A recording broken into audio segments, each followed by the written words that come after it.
Our next speaker is an optimist, and boy, we need these optimists. She's an engineer by education and technologist by profession. She takes upon herself to make typing DNA the #1 biometrics choice at a Bring Your Own DevTool party. She has the knowledge and is passionate about learning dev-centric cross-functional initiatives while balancing corporate and entrepreneurial experiences, mostly in areas of data and analytics, marketing technology, and InfoSec. She loves to dance and travel to learn about different cultures. Hopefully not the same time, or do you dance while traveling? Please help me in welcoming Typing DNS Chief Developer Growth, Madalina Burci. Hello, everyone. I'm very happy to be here today and to talk about the brave new work from anywhere world and how we should secure it. Now, day by day, I work for Typing DNA, where we recognize people by the way they type. But for now, you can just consider me an advocate at the idea that you don't need to compromise security and user experience when talking about authentication. Now, you've probably seen this picture going around the internet, and as with any other joke, there's a bit of truth behind it. And the truth is that we've experienced a very fast-forwarded process of implementing remote working in the past months. And this opened up a new debate, which is remote working a good or a bad thing? Because we might cross the line and let work into our personal lives or vice versa. Now, I think today you're more empowered than ever to find the thing that works best for you. And if that means going to the office and working from there to be around your colleagues for 2 days a week, and then spending the rest of the days in the quiet place of your house, then so be it. Or maybe in the sunny days, you prefer to work from the park or your favorite coffee place or even from another city. And that is why our new reality is not called work from home, but rather it's work from anywhere. Now, there's a catch to this. The same things that make work from anywhere so great are also the ones that open us up for a lot of vulnerabilities. And here I'm talking about using the same devices for your work and personal objectives, connecting to any internet source at any time and from any physical location. This opens up a new bunch of risks for both companies and individuals. And we don't really need to imagine what these risks are because we already saw it happening in the past months. In the beginning of pandemic for Italy, Cynet analyzed their proprietary data, and what they saw was an alarming trend, an increasing trend in cyber attacks. And this trend continued throughout the next months and worldwide, and not just in the number of the attacks, but also in their sophistication. So cyber attackers also get better and better on this. So much so that this year, the financial losses from online transactions are expected to reach $26 billion. And for companies, it's not just the money, but it's also their reputation that could get damaged, and also the fact that their customers could churn. Now, luckily, there's something we can do about it, that each of us can do, and that is taking proper security measures. And these basic ones are to ensure the physical security of our devices. So whenever you are working from a public place, make sure that you don't leave your devices unattended or unlocked. Whenever you can, try to block the line of sight to your screens. And also when you charge, make sure to use USB data blockers. Now, if you adopted the bring your own device policy, which is using the same devices for your work and personal objectives, try to keep them always updated in terms of software and very much protected, because you don't have the luxury now to have the whole IT department of your company doing that for you. And also when going online, try to connect as much as possible via a VPN. I mean, as I was saying earlier, the sophistication of the cyber attacks increase, which means we also need to speed up our game, get trained all the time, and be very vigilant about them. And last, but definitely not least, is strengthening our authentication. Now, you might tell me, that's fine, I have a password, or it's fine, I'm going to put a better password, more complex. And I can tell you that that is really not enough, because passwords alone are not the best option to secure your accounts. Passwords are very easy to guess, easy to hack, vulnerable to attacks such as the man in the middle and phishing, and they're very often reshared or reused. And research shows that 80% of the data breaches really happen because of poor passwords. And making your password more complex, it wouldn't help as much as you think. It just gives you a false sense of security. What you can do, though, is implementing multi-factor authentication. And there are many ways and many factors that you can, many authenticators that you can use for that. And we can split them basically into 3 categories: what you know, what you have, and what you are. In terms of knowledge, some popular examples of authenticators are those security questions like what's your mother's maiden name, what's your favorite color, or even the PIN to your bank credit card. That's also a knowledge factor. In terms of possession, think about your smartphone that could receive a one-time password via an SMS, or your email address that receives a confirmation link that you need to press. And in terms of biometrics, we can further split this into 2 categories: physiological and behavioral. And in physiological, we can have your fingerprints, your face, and behavioral could be the way that you walk, the way that you talk, and maybe also your typing. Now, in order to choose what works best for your company, you need to have 5 aspects in mind. First, accessibility, because now working from anywhere means your customers and your employees need to be able to have access to the new factor. And also compatibility with your already existing systems. So you wouldn't want to change your whole infrastructure, right, for an extra authenticator. Cost is also an important aspect, especially if you plan to scale this up across your company and across your product line.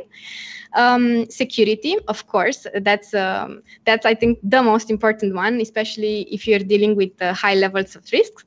And last but definitely not least, it's user experience, which is most often overlooked. But this is very, very important because it can make or break your user journey. And if customers don't feel comfortable using the new authenticator, they might not adopt it, or they might drop out throughout their journeys. Now, the first 3 aspects are very custom for your own company. You need to deep dive more there with your own teams. But for the last 2, there's a lot of research on the internet. And what we saw from this research is there is often a trade-off between security and user experience. Knowledge factors are user-friendly, especially because people are already familiar with them, but they tend not to be so secure. Possession factors are a bit safer than knowledge, but again, it could have a poor user experience because devices can be lost or stolen.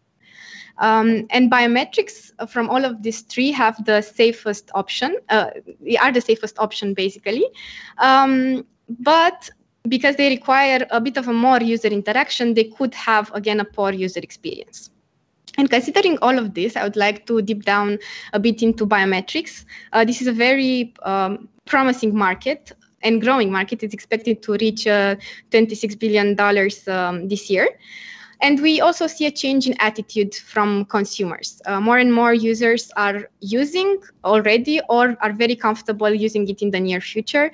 And biometric authentication is also being included in the official cybersecurity regulations. Among the most popular ones, alternatives for the authenticators are fingerprints, face, voice, and typing recognition. And we're going to go now a bit into each of them to see, let's say, the ups and downs of each of them. With no particular order in mind, we're going to start with fingerprints. And I think you're very familiar with this one. Nowadays, fingerprints are used to unlock your devices or to open the doors to your offices. But did you know that NYU published this AI master print that can unlock 1 in 5 devices? That's not very secure. And also, let's think how easy it is to put a bit of duct tape on top of a computer screen, of a device screen, and get an exact replica of that fingerprint that can be later used for hacking purposes. And this was happening before the pandemic. But think in the new world, where we tend to avoid surfaces as much as possible. We tend to go more touchless, as people call it, so much so that the fingerprint scanning device sales are expected to drop with $1.2 billion this year. And last but definitely not least is the fact that we are using gloves in public places. Think how a poor user experience this is to require taking off your glove to authenticate and then putting back it again. Now let's move to our second factor, which is the face recognition. Again, this should be pretty straightforward. Apple uses it all the time. It's quite popular, but is it so secure though? This picture is very famous on the internet, and according to it, the upper row people can pass by the lower row just by wearing this kind of glasses. This is very worrying. And not only that, but face recognition has been under a lot of scrutiny these days. Even IBM announced earlier this week that they are getting out of the business of facial recognition. And again, this was happening before pandemic, but how many of us are wearing masks nowadays in public places? And I think all of us should be wearing them, making facial recognition very, very hard, if not impossible. And talking about masks, that also puts a challenge in the next authenticator, which is voice. Now, did you ever try creating or replicating a voice?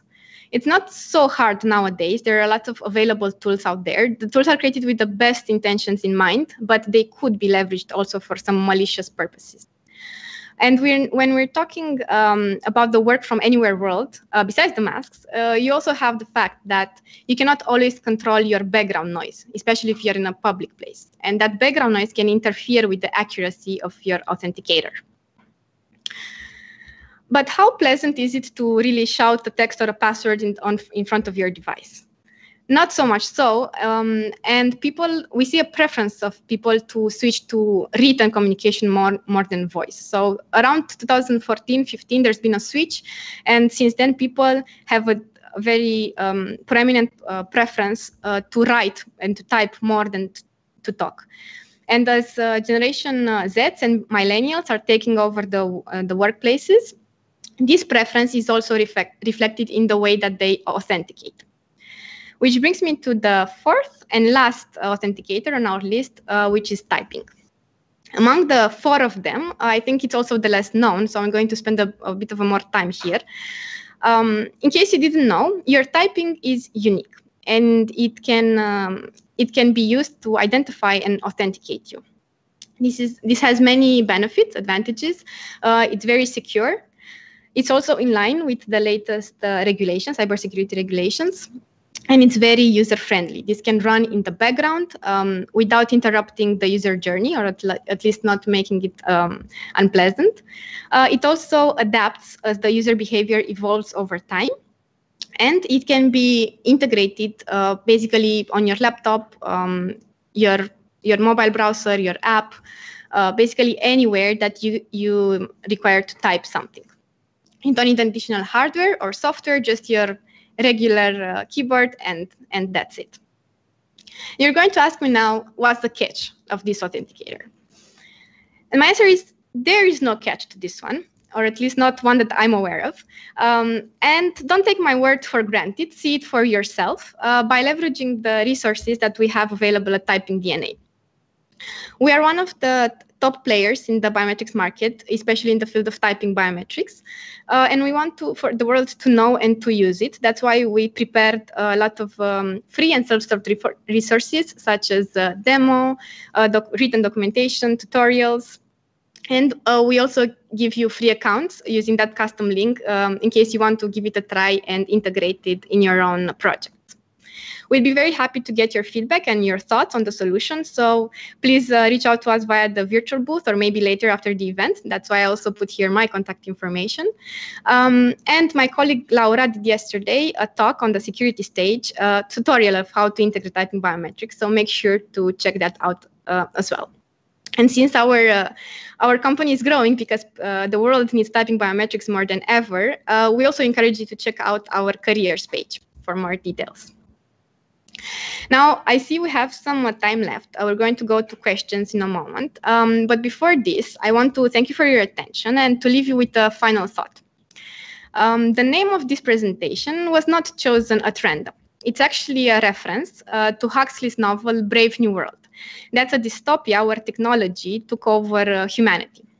And the reason why I chose this is our new work from anywhere world is not, it's the exact opposite of that. Because today we are in the best place to find our perfect balance and integration between work and personal lives through technology, because of technology and not in spite of it. And Huxley said that people need to choose between happiness and high art. I altered that a little bit and replaced it with great user experience and high security. This is what we care about nowadays in the digital world. And my final thought is that in this brave new work from anywhere world, you don't need to compromise. You don't need to choose between great user experience and high security if you're using typing biometrics as a multi-factor authenticator. Thank you. Thank you, Madalina. We have a question from Andrei, who says, what stops me as an attacker to slightly modify the keylogger so that it will record also the typing patterns? So we have some security in place for that. So in case we see that the patterns are not coming from the device that we're expecting, we are not really accepting that. So we do have some preventions in place. Okay, thank you. And going back at the beginning of your talk, you've talked about USB data blockers. I've seen everywhere people connecting, especially in malls and in airports. Okay, now it's the pandemic, no one goes in airports unless you want to go work in some other country.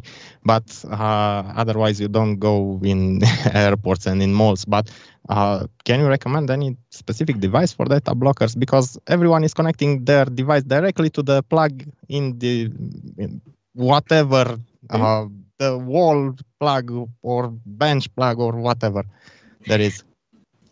So I know my colleagues gave some swag up on a conference in the shape of USB data blockers, and I can give you this information maybe after the talk. Just come over the virtual booth and I can tell you what they recommend.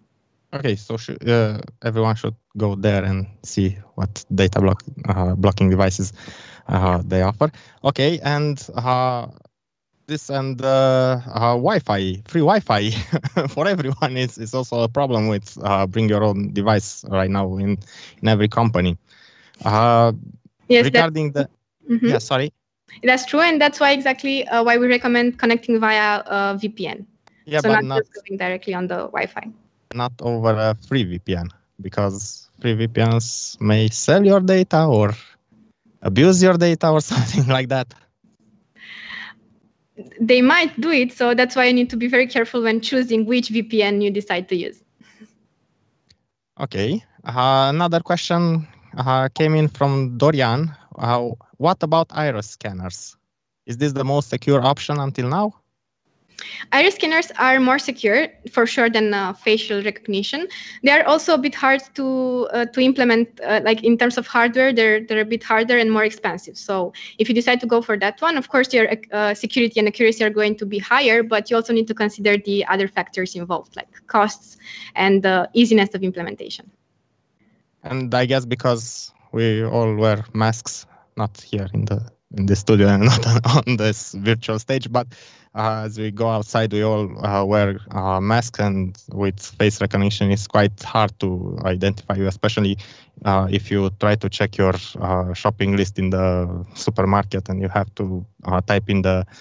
no, actually, it won't recognize your face with the mask. It makes sense to maybe switch to iris scanner. Okay. Do you recommend using Tor as a browser? Asks Marius.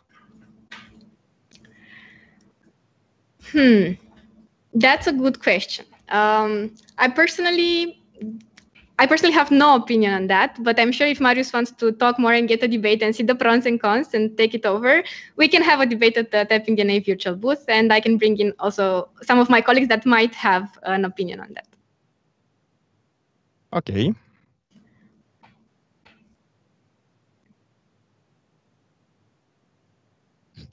Okay, thank you. That should be all for now. We'll see you on the chats for further questions. Thank you so much. Thank you. Have a nice day. You too.